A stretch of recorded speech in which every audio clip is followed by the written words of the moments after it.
It's the start of summer in 1985, and Eric is 15 years old. And his summer has started off with a bang. It's probably the most ridiculous outing that I've had, where it's 4 a.m. and I don't really even know exactly where I am, and I have to call Joe D to come get me, because I ended up starting out with people over at this place, and then we went and separated and got mixed up with some other people. It's just one of those kind of things. And then before you know it, it's 4 a.m. I don't have a plan, because I know that I'm many miles from home, and I think I'm in like Lighthouse Point. I can't even remember exactly. So it sucks terribly, because I have to call the house and Joe D at 4 a.m. Joe D is how Eric refers to our father. He'll also call our mother by her full name.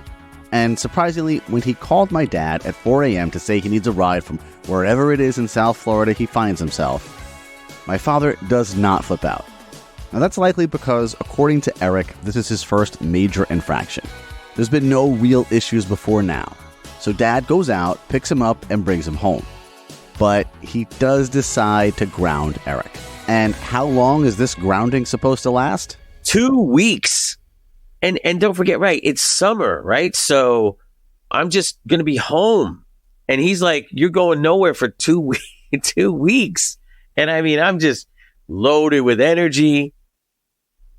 So that's the first issue, is that I've been sitting around at this point. It's the following Friday, right?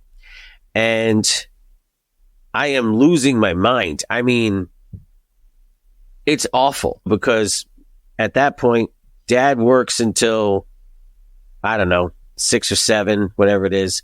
I think Mom even works. I can tell you this much. At like 4 o'clock on a Friday, I'm just sitting on my bed, just flop there, just like a nothing, because the whole grounding of 1 week had already beaten me down to where I was just completely listless.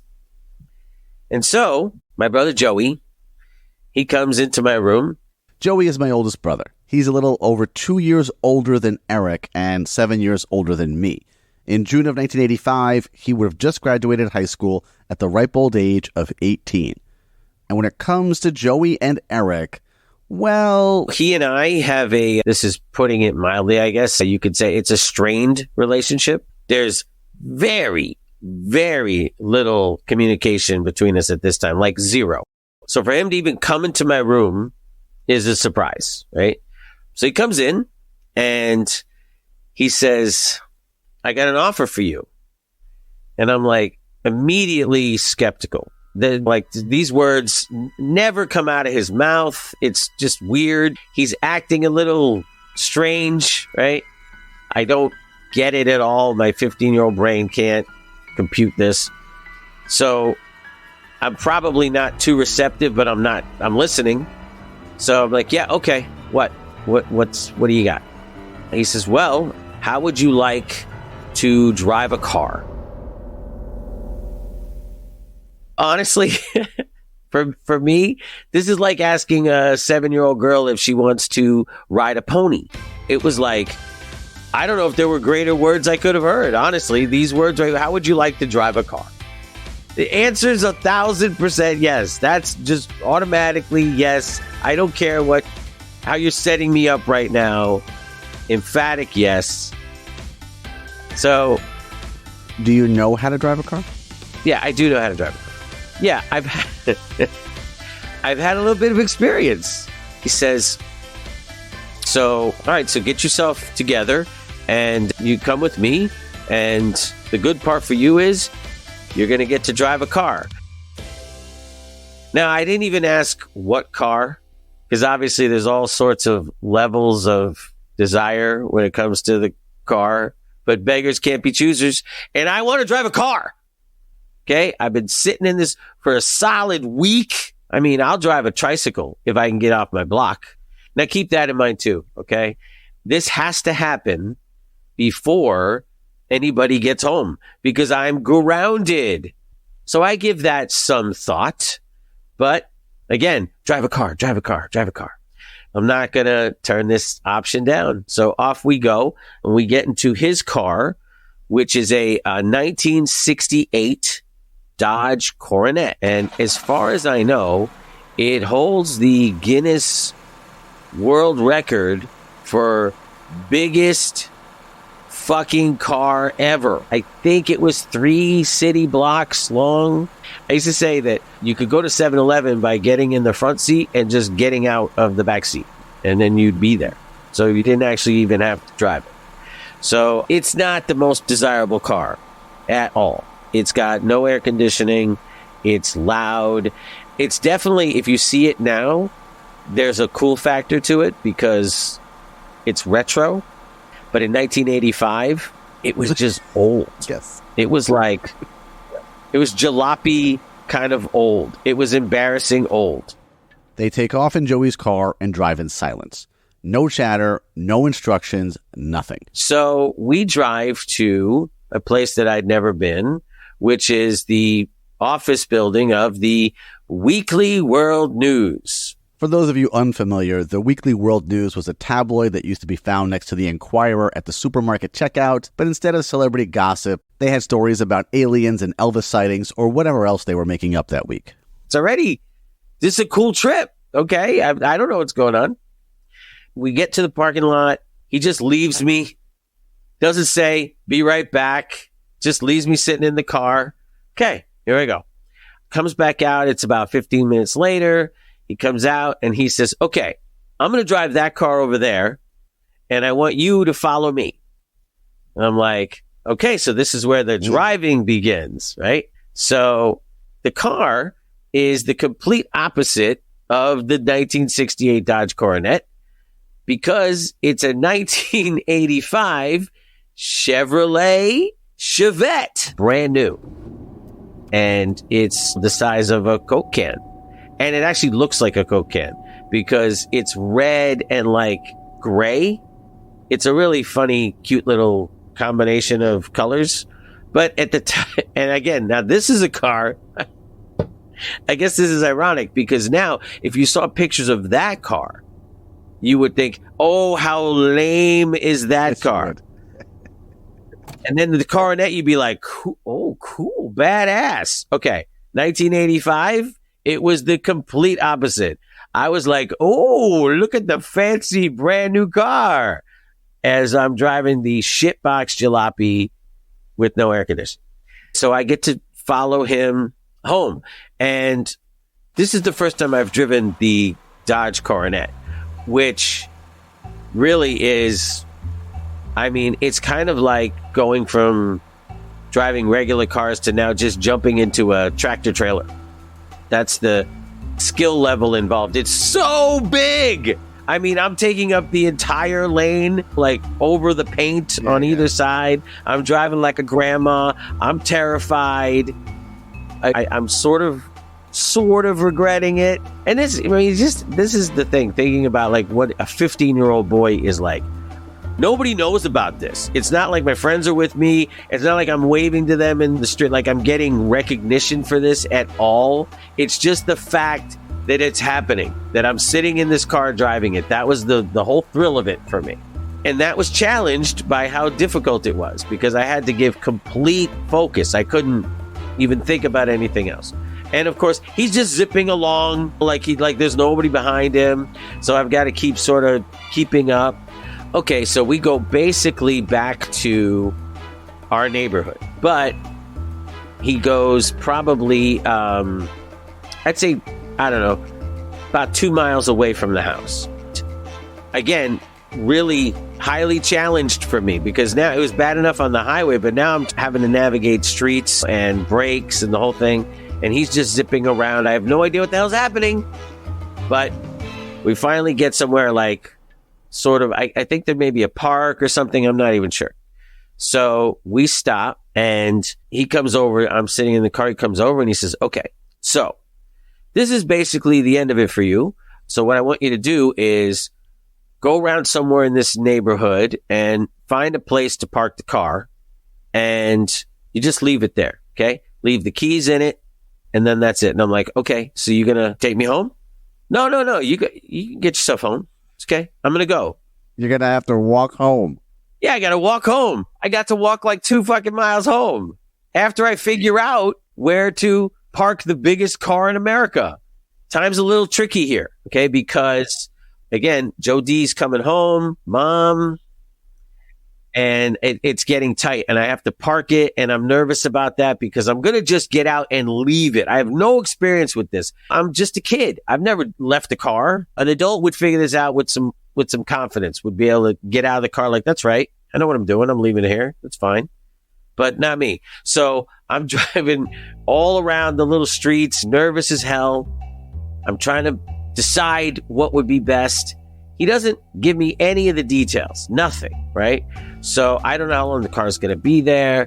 And of course, I'm thinking about getting my ass home. And so while all of this is happening, I come to an intersection with a stop sign, and I guess I'm not paying attention because I don't stop correctly at all. In fact, I hit the stop sign, and when I hit the stop sign bing, flies out of the fucking hole because of the big, enormous tank of a car that I'm driving. I hit the brakes just in time for it to go bing, the stop sign flipping in the air. Holy, okay. This isn't the neighborhood department. I am like, I shit myself. So, I mean, I get out of the car. I don't know what to. Stop sign's like 30 feet away, right? Just laying there in the intersection. It's like, oh my God, this. I mean, like already, I'm just freaking out, and I don't know what else to do. I go over there and I just pick it up and shove it into the grass. What am I gonna do, right? It's broken. I've never seen this in a movie. I didn't know that could happen. So shove it into the grass, run into the car. Now I drive around another 10 minutes, park the car, and now I just don't give a shit. I get out and I just run, right? Put the keys in the visor, run my ass home. And of course, it has to end where, like, I'm thinking this is going to end in a way that, like, I'll be at home kind of reveling in what happened, you know?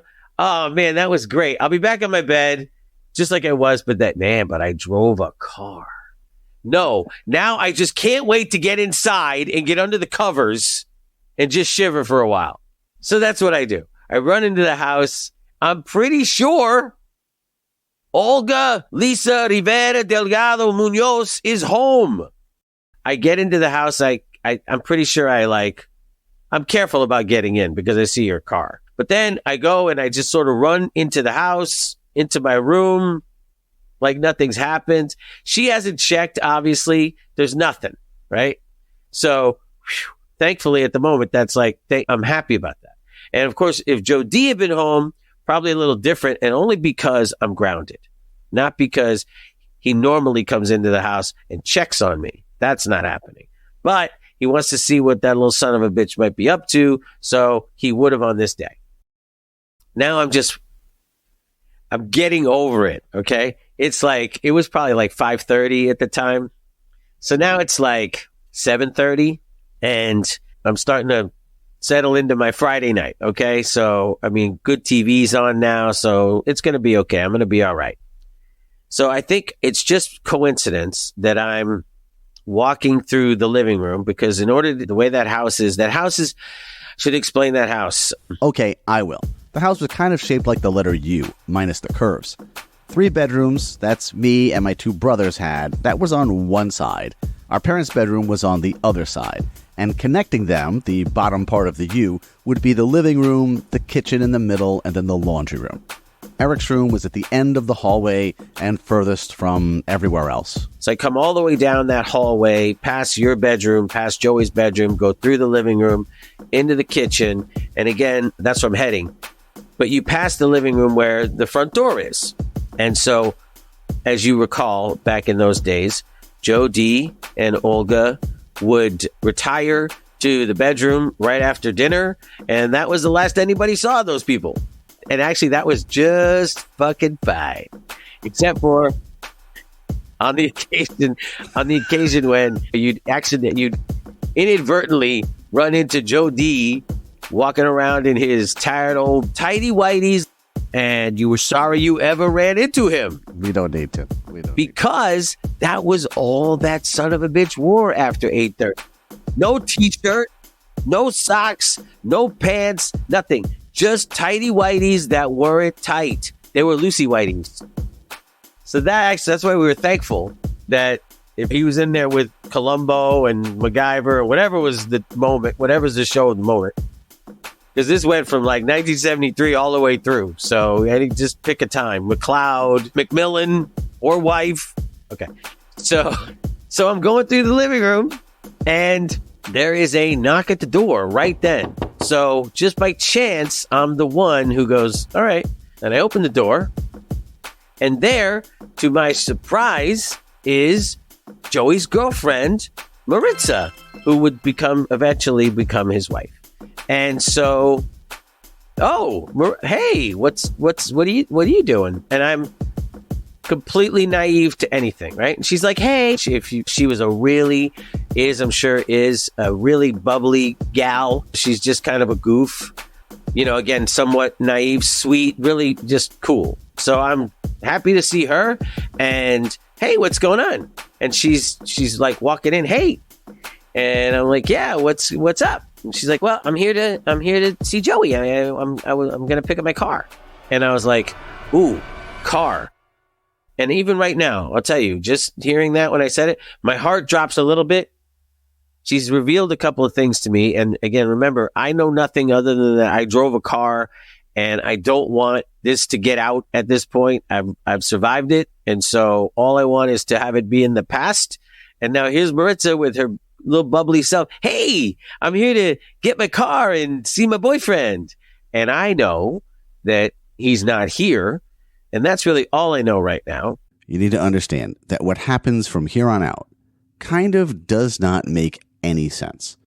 Maritza being at our house, even without Joey being there, really would not have raised any eyebrows. She was basically an accepted member of the family. The only thing that I can figure is that Eric is so unbelievably panicked about driving Joey's car and then running over a stop sign that he's kind of on tilt and maybe not thinking very clearly. It's running through my mind that I need to not have this conversation right here in the living room where Joe D or Olga Munoz could pop out and then all of a sudden it's over. Conversations are happening around me and I'm screwed. So my first instinct is to bring her to my room because I got no other safe spot, right? And I don't know. Oh, detail. As I opened the door, I forgot to tell you that she's waving goodbye to whoever has dropped her off. So I know that she, at this moment, I didn't realize the significance, but now I do. She can't leave without a way out, right? And so this is my impetus to get her into my room because I don't want her being seen, right? So she, of course, completely understandably thinks that's fucking weird, right? Why not sit here in the living room and talk about things and blah, blah, blah. So it's very strange. I don't really know how I'm going to. Hey, you know what? Why don't you come ask me those two questions again all the way down the hallway in my bedroom? Why don't we try that? And thank goodness that Maritza has a very unique personality. Like I said, she's kind of game for anything. She's a goof. So she doesn't take it like so many others might. She's like, okay, I don't know why, but okay, fine. And I'm like, yeah, fine, let's go. So they get there and I shut the door. And I'm going to tell you right now, I immediately at this moment is when I completely identify with Jack Tripper. This is where it starts. When I'm shutting the door behind me and I'm holding it shut. Whew. Okay, now, what were you trying to tell me? She's like, I don't know. So where's Joey? I mean, where's he at? I don't know what's happening. And I'm like, well, okay, yeah, I don't know where he's at, but I know he's not here. And I think it's going to be a while before he gets here. Right. And she's like, oh, okay. All right. Well, no problem. I guess we'll just wait for him. That's fine. No big deal. Should I just go in his to the lift? No, you shouldn't do any of that. Even though that would make the most fucking sense. No, you shouldn't do those things. And so it just comes to me really quickly. Oh, use the grounding. Okay. And so here's what I say. oh, you couldn't be here without being here for somebody here. And right now, since Joey's not here, it's me, okay? And right now, I'm grounded, okay? And so because I'm grounded, if anybody were to know that you were here, then I'd be in trouble. We'd be in trouble, okay? So we can't reveal to anybody that you're, like, I'm basically saying, look, I'm your chaperone for the evening, and right now my chaperone privileges have been suspended. So we have to keep you under wraps, you understand? And her response is kind of like, okay. I'm like, yes! Thank goodness for Maritza style. So basically what has to happen is you need to stay right here in this room and never leave this room until I figure out what to do with you. And so she's like, okay. So she's just kind of sitting on the bed, and I'm like, yeah, oh shit, this is gonna, I have no idea how long Joey's gonna be, right? So now I realize that I really shouldn't make it like, get comfortable, because you never know. Little baby Danny, who is 10 years old, is lurking around. That's me. Who knows what he's up to? You got Joe D and the tidy whities, which are now Lucy whities, and so he might show up. You just don't know. So I'm like, all right, I gotta get her out. That's all there is to it.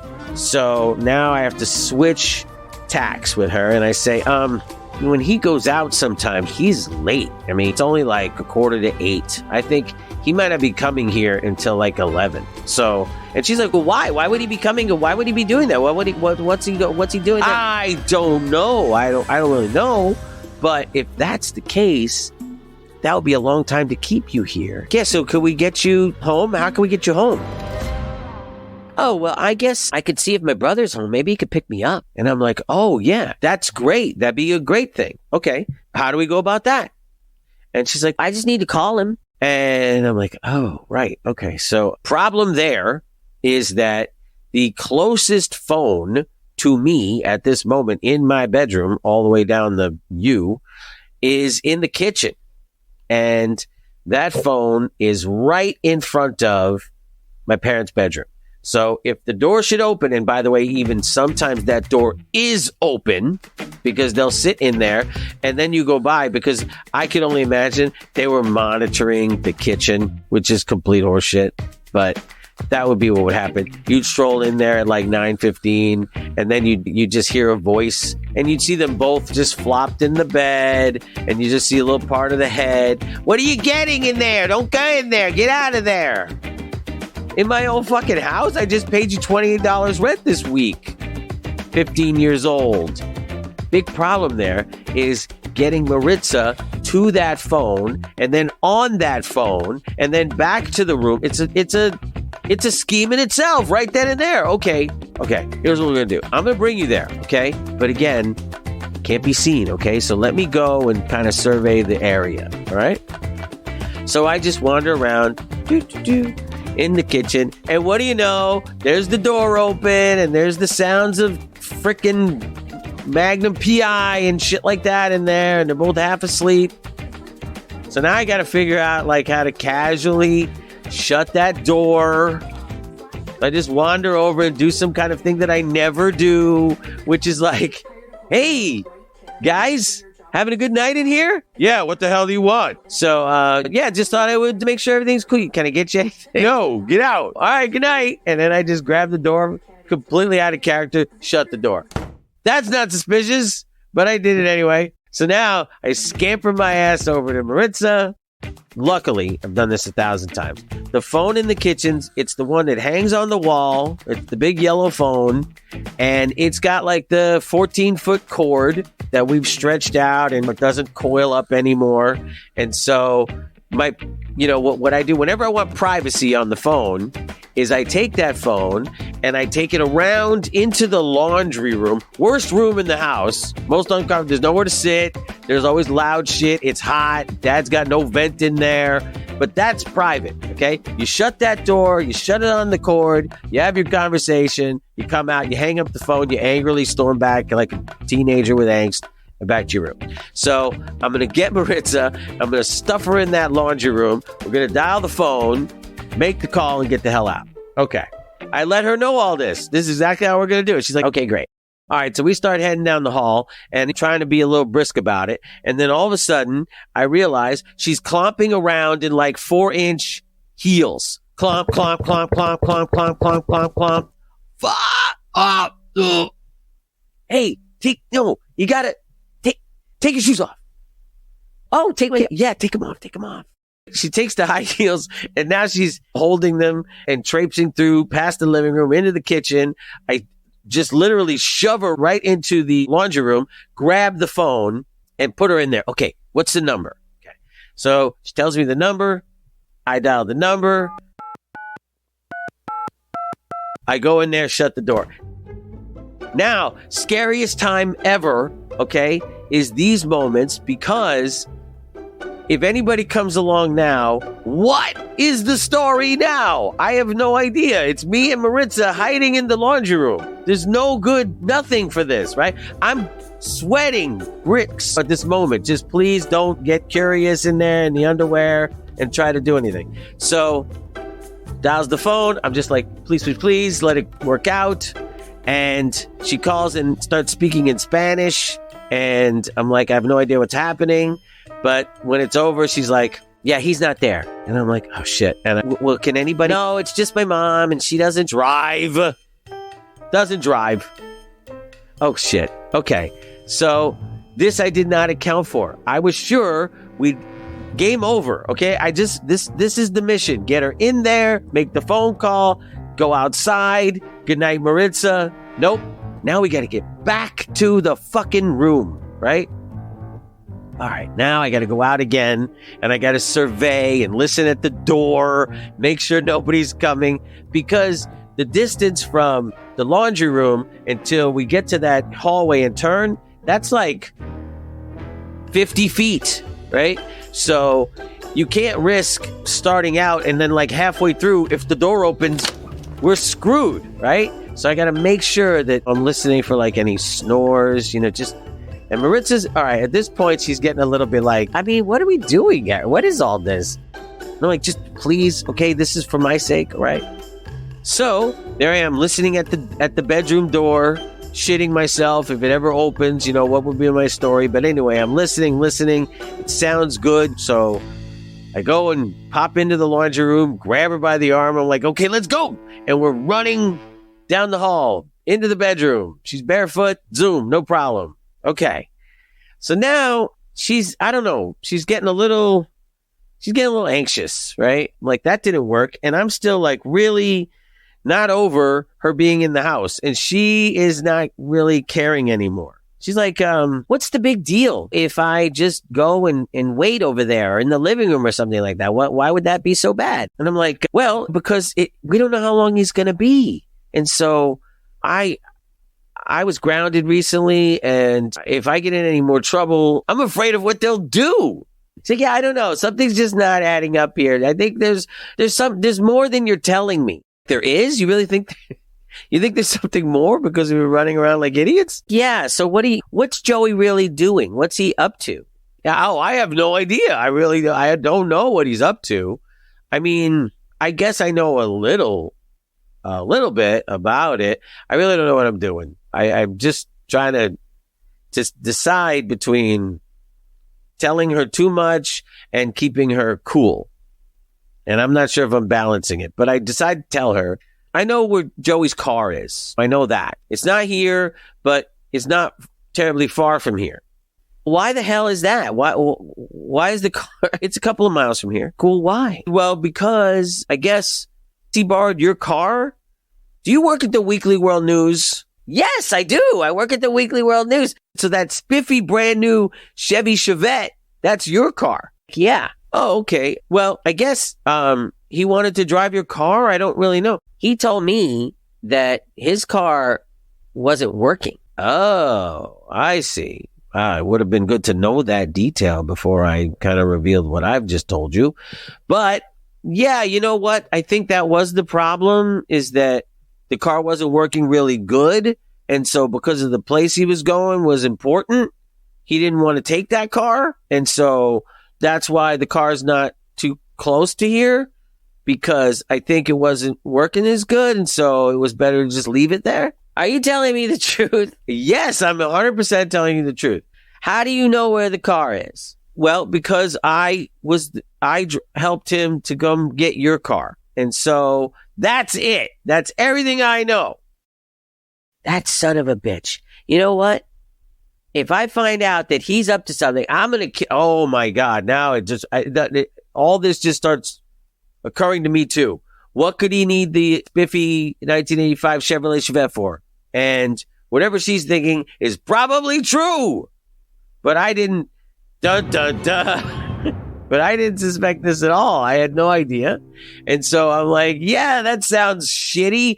But honestly, that doesn't get us any closer to our situation and getting out of here. And so she's like, well, why don't we just get the car? And I'm like, oh, I don't think we need to do that. This is something Eric definitely does not want to do. He's intimidated by that car, and he does not want to have to drag Maritza and her high heels 2 miles to wherever that car is parked. While we're having this discussion, I'm sort of chilling her out, and then something happens that would happen all the time, which is that my father, Joe D., would come down that long hallway to my bedroom, and to my great advantage, he would start talking to me like 15 feet before he got to the door. It was just a funny thing that he did. He'd be like, hey, Eric, listen, if you're going to get to the thing, you got to do it. But, he'd be doing that in the hallway. And then he'd open the door and continue like it was all part of the plan. So as we're having this conversation, Maritza and I, and she's like kind of starting to fume a little bit, but what else can we do? We don't really have a plan. I hear him, and he's coming down the hallway, and he's talking. Hey, Eric, listen, I wanted to ask you a question about blah-de-blah. Holy shit! Maritza's sitting on my bed. I grab her, no thinking. I just think about episodes of Three's Company. And so I grab her. I have a closet. It's a little sliding door closet, right? They go back and forth, zoom, zoom. So I just pick her up. She's like, whoo! And open the closet door, put her in the closet, shut the door. Just in time, Joe D walks in. I'm standing at the closet door like it's perfectly natural. He's like, listen, about cleaning up the pool, all right? You got to start giving it a second round. You know that. I mean, it's the weekends. I want you to spend a little more time. And I'm like huffing and puffing. Maritza's behind me in the fucking closet. And he's like, so you get what I mean? I mean, because these are responsibilities. You got to be responsible. Blah, blah, blah, blah. I'm the pee and poop right there. Please leave the room. Yes, I'll do it.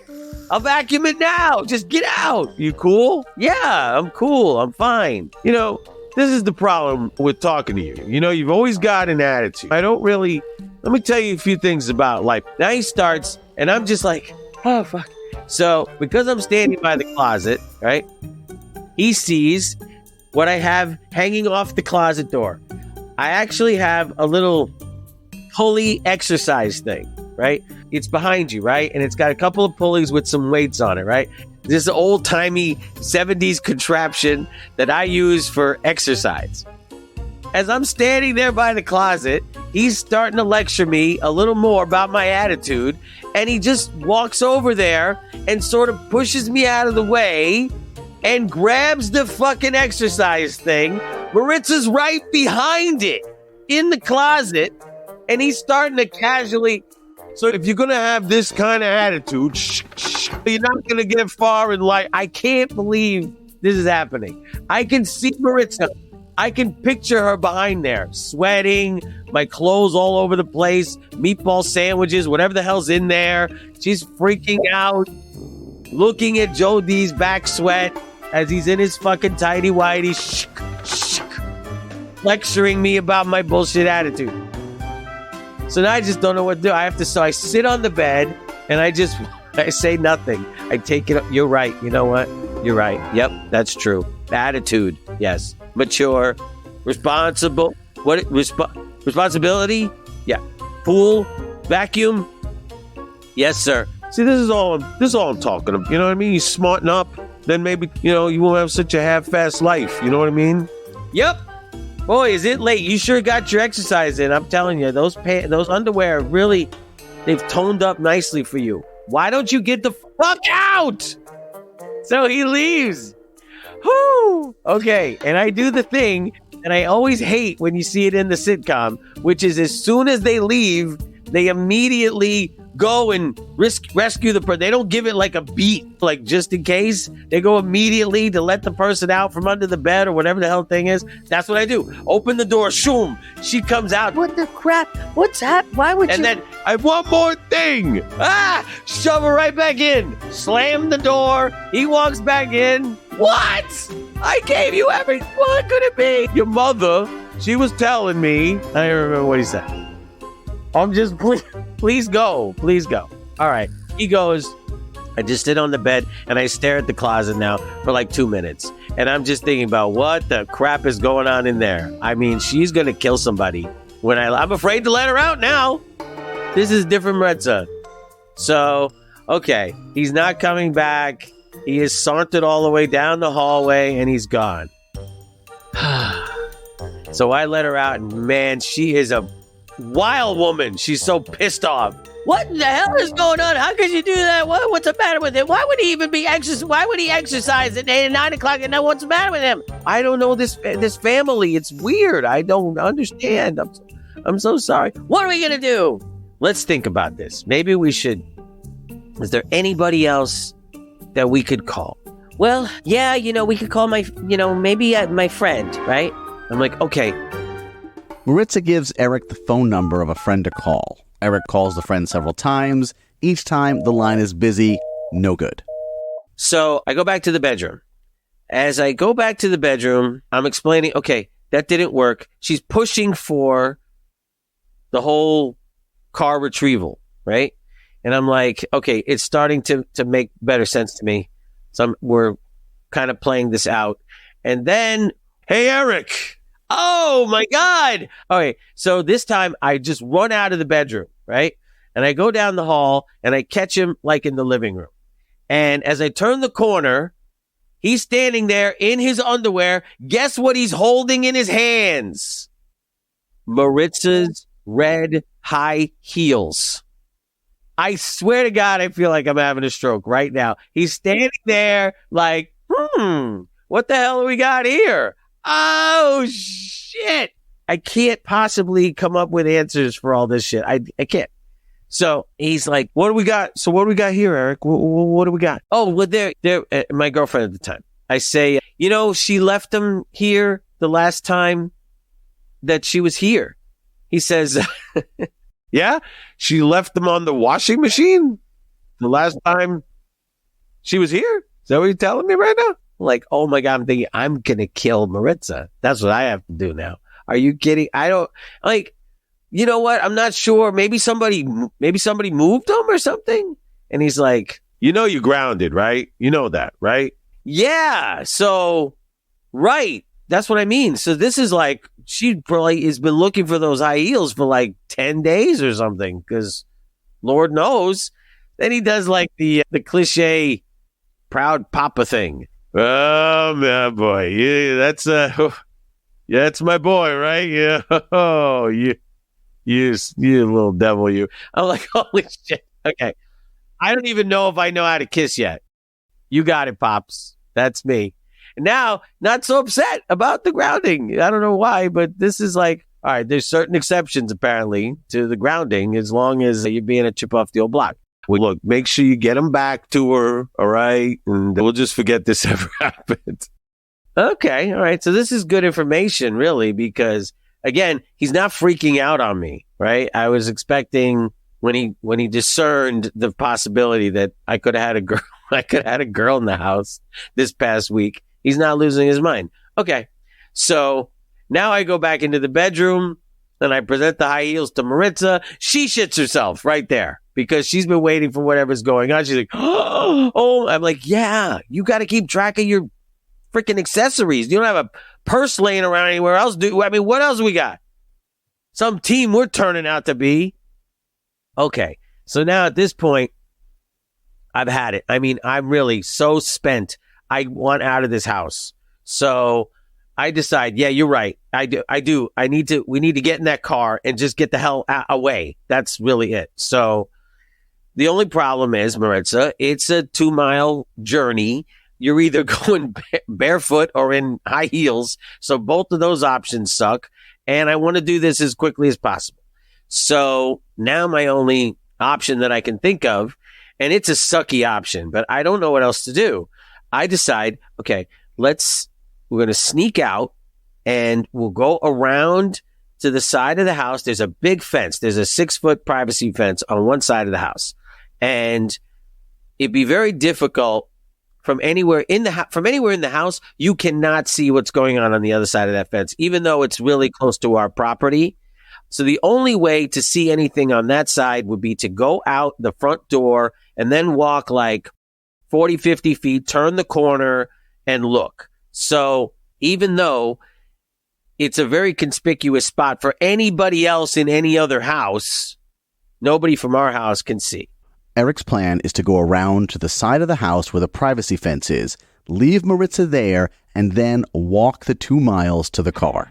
She hates this, right? Because she's going to have to stand still it's like probably 20 minutes, right? I don't even know how long it's going to take me to run the 2 miles and then get back. She wants to either go or stay in the bedroom. I'm like, no way. If you stay in the bedroom, you're in the closet. That's it. I can't have you out because I don't know if you'll get in there in time. You don't know the signals. So I convince her, this is what we have to do. And here's the thing, she's so motivated now because she's been sitting on all her off time when craziness isn't happening. She's thinking about what scheme Joey's up to, right? So this is kind of good because it's keeping her occupied. Okay, great. All right, this is going to be our plan. All right, so now I got to go out again. I got to surveil again, right? And as I go do that, I realize, he's already been up 3 times. This is so out of character for him, right? Usually 8:30, he's gone. But no, tonight, he's all loaded with energy, just bopping around. So I can't be sure. But he seems chill. I see him in the bedroom.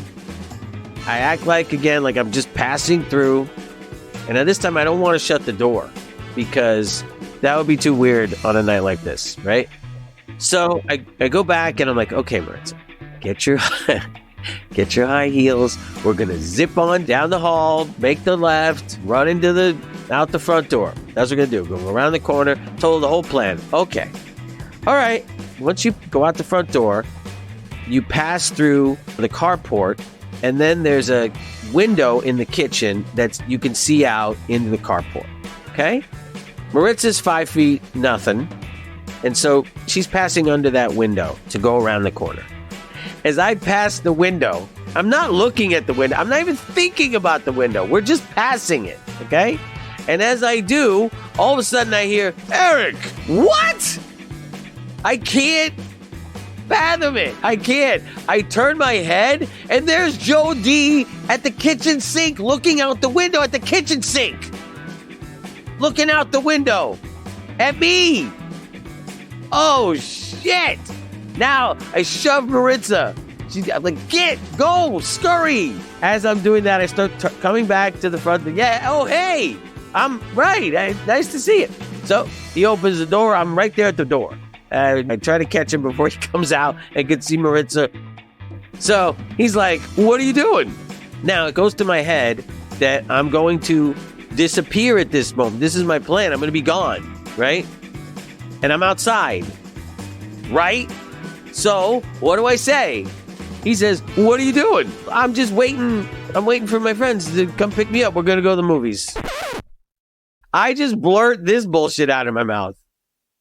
And it's perfectly like it's any other Friday night. That's why I say this. And he's like, oh, okay. All right. So what movie are you going to see? Eric quickly scans his brain for a movie that is currently out in theaters, and the movie he comes up with is Rustler's Rhapsody.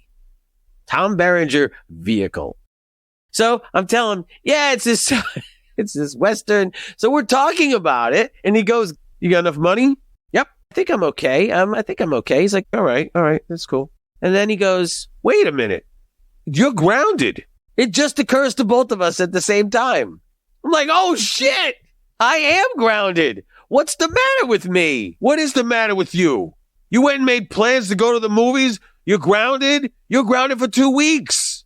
I know. That's totally great. Why would I do that? I don't know why I did that, Dad. Yeah, you can't go to the fucking movies. What do you can't do that. I'm sorry. This is awkward because I have friends coming to get me too. That's going to really be a shame. And so he stands there in his freaking underwear and no shirt on with his toned body because he's been exercising tonight. And he says, all right, well, what time's the movie? And I'm like, oh, shit. 10 o'clock? 10 o'clock? Oh, well, it's 9:55. Shit. We are late for this movie, Dad. He goes, you better have your ass home by midnight. Yes. Okay. All right, Dad. Well, listen, go inside because all your little business is coming out of your underwear. And I got friends coming over in the driveway in about 2 minutes because we're late. Okay. All right. Go ahead. I'll see you later. I'm like, holy shit. Grounding reversed. So I go race around the corner. There's Maritza again. Dirt in the hair. Rocks coming out of her, pulling splinters out of her toes and what have you. She's pissed. I'm like, okay, you okay? All right, just a little snafu. Everything's okay. I took care of it. So now I go sprinting off to get the car. And it's hot. It's freaking summer. It's Florida. Oh, God. No air conditioning out in the world or in the car. So I get there. There's the car. Thank goodness. Okay. Then I drive 8 miles an hour because I'm terrified of the car and it's what I could do out there if I see a house that comes up unexpectedly. So takes a little bit of time. I get to the house, come around the other side, and I throw Maritza in the car. Okay. Now we take off. Oh, thank God. I'm just feeling so like already mission accomplished, right? We can't get caught. I've got until midnight because of just pure stupid bullshit luck that Joe D is okay with me disappearing for 2 hours to see a movie that I already saw a month ago with Tom Berry. And so now Maritza is just ranting. Now I am like taking her, as far as I know, I'm taking her home, right? I know she lives in Deerfield. That's all I know. But that's the way I start to head. I start going for the 48th Street Bridge. And again, still driving very carefully. And she is just, swear to God, I know he's up to something. That son of a bitch, I'm going to kill him. I swear to God, I'm going to kill him. I don't know what he's doing, but I know it's no good. Don't, right? That's crazy. Hey, you want to start giving me some directions? Oh, no. No. Whoa, no. What? No. No, you do not take, I'm not going home. You're not going home. I'm not going home. Where the hell? Where are you going? Oh, we're waiting for Joey. That's what we're doing. We are waiting for Joey. Yeah, you can drive me around wherever you want, but I'm gonna be there when he gets home. That's when you can let me out. And so I have that to look forward to. It's only gonna get more ridiculous when this is over. And in the meantime, I've got to drive. Again, here's my plan. I'm going to take her home. She's going to get out. I'm going to drive the car back to the spot that I told Joey he would basically find the car, run my ass home, hide under the covers, do a little quick workout, shink, shink, shink. And then that's it for me. Retire for the evening. But no, now she's like, just keep doing loops, bitch, because we're waiting on that guy, and that's all there is to it. So, not only do I have to keep driving, but we have to keep going by the house because she wants to see that car in the driveway. And then we know he's there. I'm like, holy shit. And in the meantime, we're going to pass the house. So, I'm doing like 10-minute trips around the neighborhood. And every 10 minutes, scariest 90 seconds, because we've got to drive right past the house. And the way that house is set up, it's on the corner, right? And so when you get to the corner that our house is on, there's a stop sign. You can go left or right. So basically, you're exposed for a lot. You can't just pass this house like if we're in the middle of the block and just keep going. You've got to come to a stop sign. You got to make a turn. You got to be seen. And of course, we're driving in the 1968 Dodge Coronet. that everybody knows. So you can't be seen, okay? You cannot be seen. So every time we're driving by, and I mean, I'm the one shitting. Maritza's not shitting at all. She's just sitting there with her arms folded, just ready to pounce whenever the opportunity comes. We drive by, no car. All right, do another loop. More ranting and raving. Pass by, zip through, and I mean, each time I'm just rolling through the stop sign, and then I'm picking up speed, and here we go. And this probably goes on until 11:30. I've done this, I don't know, 9 times. So by the 8th or 9th time, I'm getting a little more complacent with each time I do it, because it's the same routine now. I go, I get a quick look, zip around the corner. He's not there. Okay. And so here I come again. He's not there. I'm coming up to the stop sign. I stop at the stop sign. I look over in the grass behind the tree in the front yard. There's Joe D standing in the fucking yard. Standing in the yard. 11:42 p.m. Busted. What is he doing at 11:42 p.m.? Now, he's not there to catch you. He's just out there for some reason. He's out there with the hose, and he's just hosing the front yard. Put on a pair of shorts, thank God. That's it, though. That's it. Standing there with the hose. I look over, and I mean, I don't need... Everything freezes. Every part of my body is frozen. I'm standing at the stop sign, and he's like, you know, because our house is right there. He's like 18 feet away, and I see him. He's the hose is just. I mean, he's really getting his workouts tonight, right? So he sees us. He kind of does like a little, okay, all right. He walks over, Maritza's side of the car, passenger side. He leans in because, of course, it's hot. We have the windows open. I mean, I haven't moved. Nothing has moved as he's walked up. So there's fight or flight, right? And then there's freeze, there's fight and flight. So I do freeze. And he walks up, he pokes his head in. He says, hey, how you guys doing tonight? I mean, right out of Central Casting, I mean, he's good in this moment, I gotta say. This is what the cool guy does in the movie when he's caught you, right? Oh, hey, guy, what do we got here? Oh, we got Maritza. And, we got Eric. Eric's driving the car. Look at this. Rustler's Rhapsody's driving the car over here. Look at what we got here. What happened? Is this your friend that was taking you to the movies? It's all coming. Is this your little high-heeled friend that was going to pick you up for a movie? Is that what we got cooking here? What's going on? I can't speak. Nothing. I'm like, no, I don't have 2 words to word make. She's like, hi, Mr. Doug. Hi. Yeah. So, no, you know what's happening? Eric's not in trouble, okay? So, because you don't understand what's happening. There's a lot going on. Why doesn't my 15-year-old son, who's driving the fucking car, why doesn't he pull the car? Why don't you pull the car around and you come inside and we can talk about it? 15-year-old, drive the car. Go ahead, park the car, 15. So, I very carefully parked the car.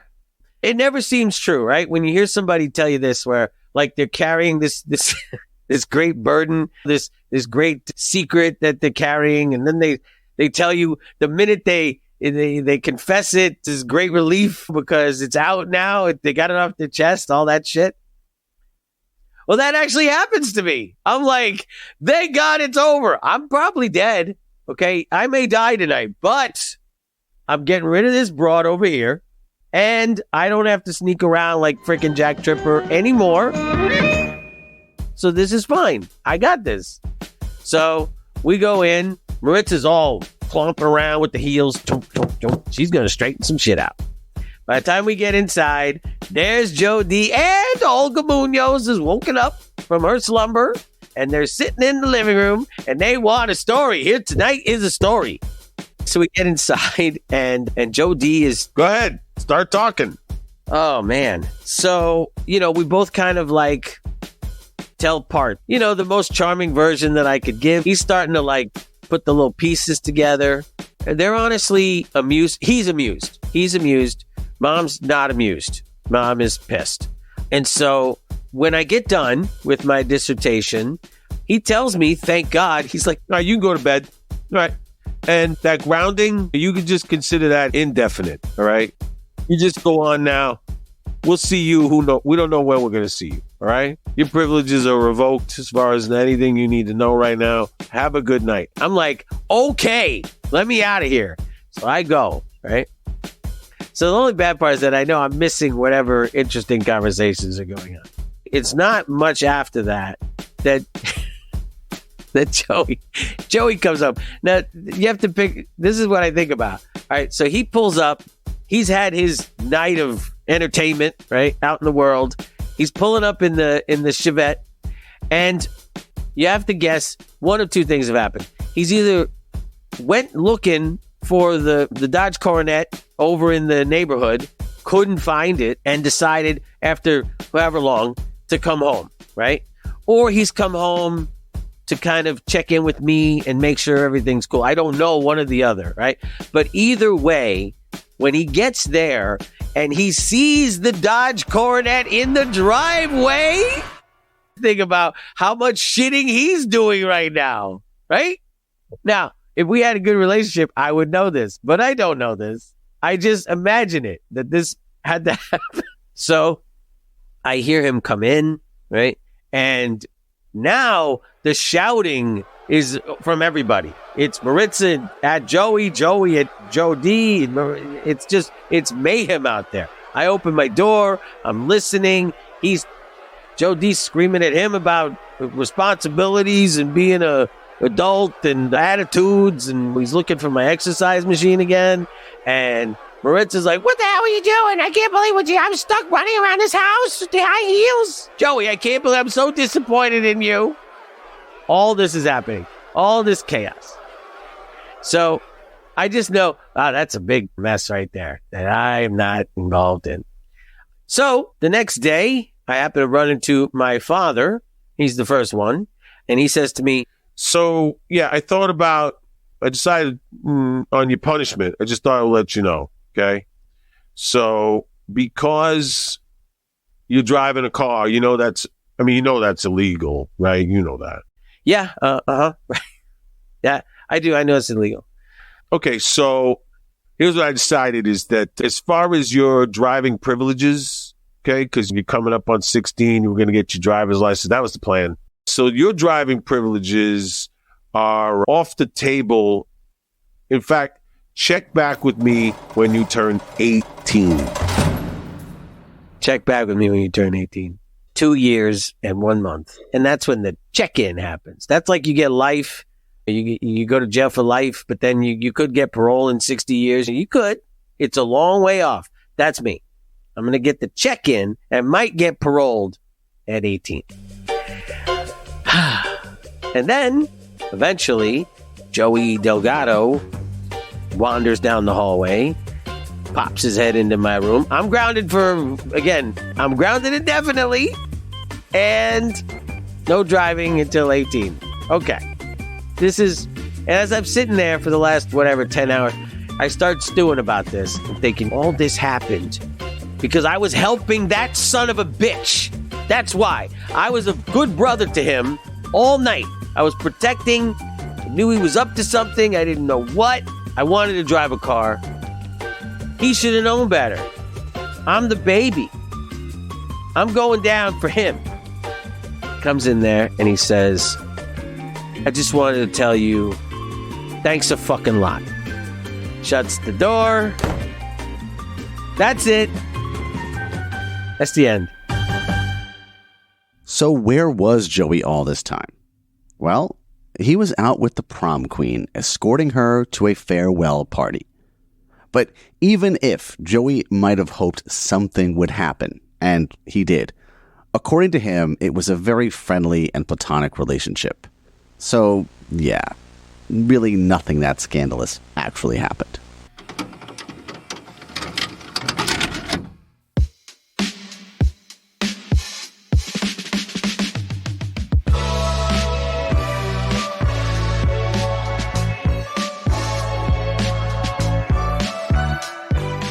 Thank you for listening to this episode of Stories My Brother Used to Tell. This true story was told to you by Eric Delgado. Produced and edited by me, Dan Delgado. Music by Epidemic Sound. If you enjoyed this episode, and I hope you did, then you can feel free to leave us a nice review wherever you can. Apple Podcasts, Spotify, wherever. Or better yet, tell someone who might enjoy it. It may or may not help this show get noticed, but it will warm my cold, dead heart. You can also help the show out by buying me and Eric a coffee. Yes, this is really a thing. It's basically a one-time donation. There's a link in the show notes on how to do it, or you can go to buymeacoffee.com/theindustry. You can contact me through email if you like. It is dan@moviemaker.com. I am on Twitter at _Dan_Delgado or on Threads at DanDelgado74. That's it for today's story. Coming up next time... I've got no choice. What I've got to do is start creating a social experience that occurs at between midnight, 1 a.m. to 3 a.m., something like that. That's next time on Stories My Brother Used to Tell. Good night.